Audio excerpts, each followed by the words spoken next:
Hello and welcome back to the channel. So I've got two simple tricks to improve your driving using your eyes and brain.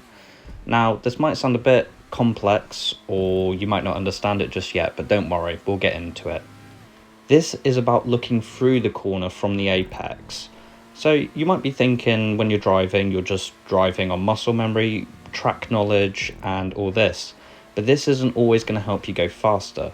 So I'm talking about where your eyes should be looking and how to train your brain to get more consistent and to get better times.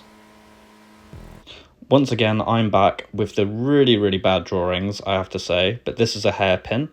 So at first you're going to have your entry point, which I'm going to mark with a cross, and then you're going to have your apex, mark with a cross, and your exit. Just draw a little arrow, so if you're watching with subtitles, you can see what I'm on about. So this is your standard racing line going around, pretty standard. But the dotted line is where your eyes are going to normally be looking. So you're going to be looking at your apex, and then you're going to come around the corner, and then you're going to be looking at your exit point.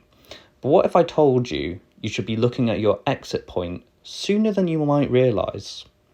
This is so you're always looking at where your car is going to be going, as your car will drive where your eyes follow, and I guarantee that.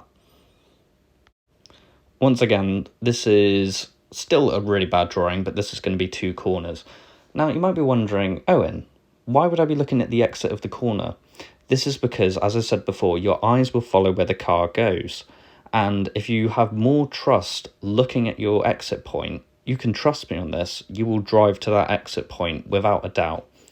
This means you can look through the corner rather than just following it around looking at your car, relying less on muscle memory and thinking forward. Also with racing, you want to be thinking two corners ahead always. As you're going into the apex of one corner, you need to then be looking through the corner to your next apex to then exit point, always thinking two corners ahead.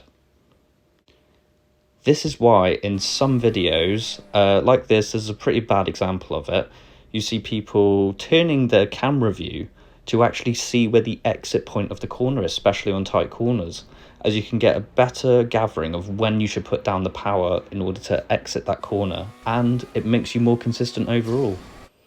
This here is a video of Verstappen. Now he is a top class open wheel racer. He has stopped racing now, but I just have to use this footage as example. So it's going through the corner here, flicks the camera view, and you can see the exit much sooner, so he can straighten the car up and not hit the barriers at all.